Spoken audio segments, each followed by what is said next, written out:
What's up, YouTube? This is Dual Radio, and today we are with Zach, who got first place at the Omaha Regional, and you are playing? I'm playing Kash. Kash, well, let's get some shout-outs out of the way.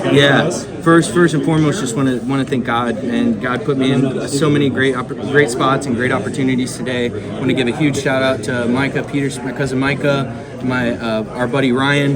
They both brought me into this game a little less than a year ago, and I just really thank them for that. Also want to give a huge shout-out to the Omaha gang, more specifically Colin Gurney, just being the man that he is. He's done so much for this community, and he's what keeps people coming back and playing the game. So just want to give a huge shout out to those guys and everyone that's helped me test and troubleshoot this. And then also huge shout out to Paulie Aronson on who I got this profile from on YCS Las Vegas.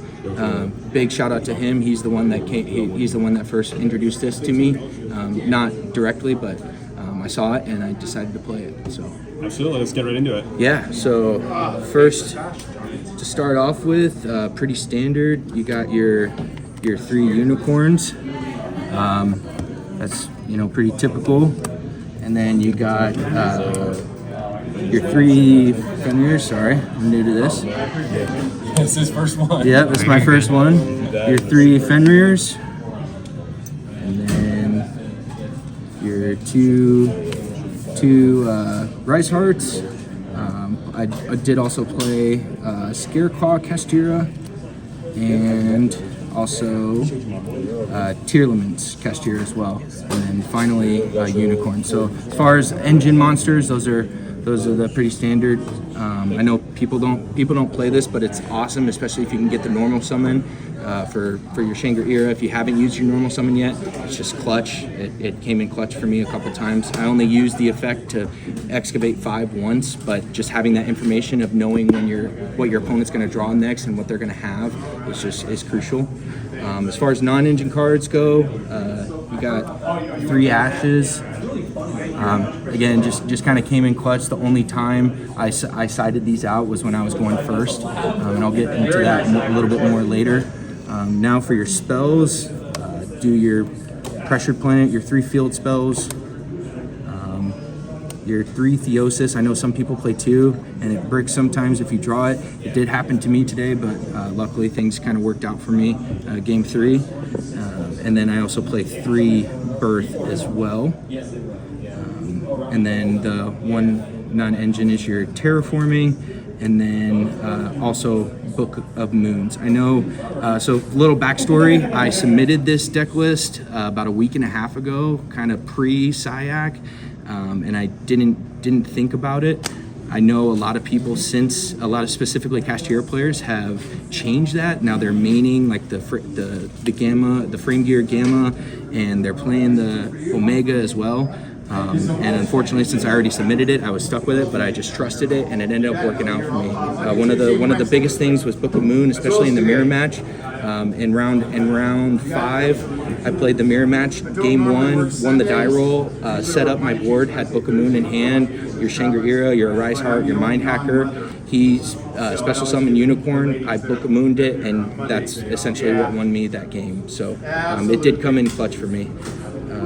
And then I played 2 enemy controllers. Again, another mirror match setup where just being able to tribute one of my monsters, take theirs, and then use it somehow was really good for me. As far as getting resources go, I did play 2 Pot of Desires, and then also 3 Prosperities.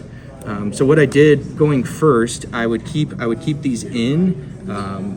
And I won die roll a couple times today, but if I was going second, I was subbing out one of the Prosperities and then just having 2 and 2. There were a couple times where, actually one time in the last round where I potted Desires into potted Desires, but it ended up working out for me. And then I did also play 2 Talents. I didn't cut these during my sighting. It's nice to have 2. I think two is a really good ratio for that. I'd rather play 2 and then just have 1 and then not see it. Then the 1 Big Bang came in clutch for me a couple times today as well. And then finally the 3 Imperms. So now we'll go ahead and go into the extra deck. Show me that extra. So the extra deck, I'll explain more while I'm playing this. Actually, I'll I'll scoot this over to the side for you. Anything you would have changed that? No, I think everything. It's hard to say that. Hindsight's always 20/20, but it's just everything worked out the way it did today, and I'm glad that I kept with it and I submitted my deck list when I did because it just worked for me. I didn't second guess myself. I already had it submitted, so it's just it worked out. The times where people, when I did face the mirror match and they did activate Gamma, I would ash that, and it did buy me some time, or it allowed me to search for a Theosis if they are using it on Unicorn or something like that. But getting into the extra deck, I'll explain more while I'm playing Salamander Almirage. Just a nice link one, since I'm playing Ibli in the side.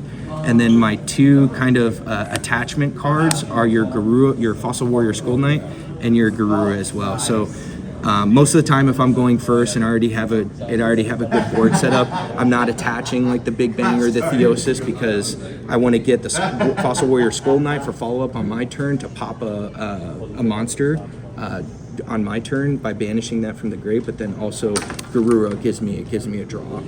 And then we'll start with the core stuff. I played 2 Shingra Era, just put in a lot of work for me today, locking monster zones. 3 Rise Heart. Just having 3 of allowed, especially during the mirror matches, they saw that, or they were going through my extra deck and they see that, and they know at the very least they got to probably target, a Zeus or something like that. I only played the 1 Mind Hacker, which I'm surprised during the mirror match it didn't get banished, but I think they were more cautious about the Zeus and the Big Eye as well. But that alone, interesting plays with that, where I had 2 monsters on field. I'd go into Shingra Era, and then I'd have the Rice Heart. I went when I brought back after birth, I would go into the Diablosis by detaching, and then I would have still have my normal summon or something like that from a Theosis, and I could still set up the Shingra Era, your typical Shingra Era, a Rise Heart, and Mind Hacker board. So it really helped me out in several different matchups, but I only played the 1 copy of that. And then I also play the 2 copies of Zeus. Again, mirror match. It's just nice. It's nice to have. They can't just get rid of 1 and think that they're okay. They have to try and battle through 2. Then I also play the 2 Big Eye. Again, same scenario. That actually helped me out in a branded matchup where I took the Bestial Distemper, and I took that card and I could use it. I can shuffle a banish card back and either negate or destroy as well. And then just for like a back row or like a skill drain or a Gozen match or rivalry, I play the Draco Sack and then the Dark Arm Dragon as well. And this we'll go into the side. So for the side, 3 shifter. They don't let us take Kash. Oh yeah. Your Gamma package, so 3 Gamma and 1 driver. I didn't side this in at all today. I just the matchups that I had were just I didn't see the value in removing 4 cards like Book of Moon or any Econ, enemy controllers, Imperm, Ashes for these cards. So while they didn't have any impact today, I'm sure they will later on down the road. And then what really won me most of my rounds was the 3 Iblis. So what I did for the Ibli matchup is I would, and a helpful tip as well, I subbed out my Ashes and then brought these in for him. But when I Ibli'd, I'd go into Salaman Great, and when I'm setting up my monsters, your Shingra Era, your Arise Heart, your Diablosis, I put everything in defense position. Along, of course, you still have your Almirage, but I put everything in defense position so that when they try to crash their Ibli, they can't, because once you use the quick effect during the battle phase, quick effect to get rid of the Almirage to protect like an Arise Heart or a Mind Hacker for destruction, then they can't crash it with anything, and they're still stuck in the special summon limitation to link monsters. So I found that out kind of on my own and just playing and testing through. So that definitely helped me out today, especially in the last game. When it went to time, I went to battle phase real quick. He couldn't do any damage or couldn't get anything off the field. So, and then 2 Dark Ruler No Mores. Again, I was subbing out for, if I'm going second, I'm subbing out the 3 Book of Moons, and a pot of prosperity, and and something else like an enemy controller or something like that for my 2 dark rulers and my shifters. So any deck that relied on graveyard, I managed to try and get these cards on the field.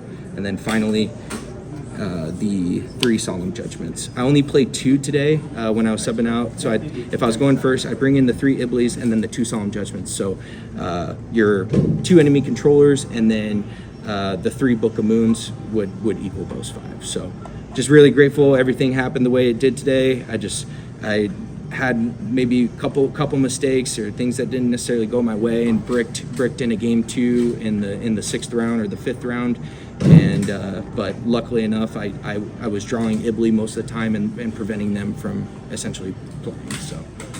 All right. Well, congratulations. You did well today. Thank you. First place, first time. Yeah, first place, undefeated, and it's just really a blessing that everything happened the way that it did, and I'm just grateful everybody around me, all the support here locally, and just the friends and people that I've met along the way. It's just really made this come true. So, thank you. All right, and for Dual Radio, we're signing off. It's Gavin from Team Forces. Peace. I don't know what you want. Let's have a bit of fun till I downfall. My love, if you feel like I do right now, don't say you're on the run to the other side.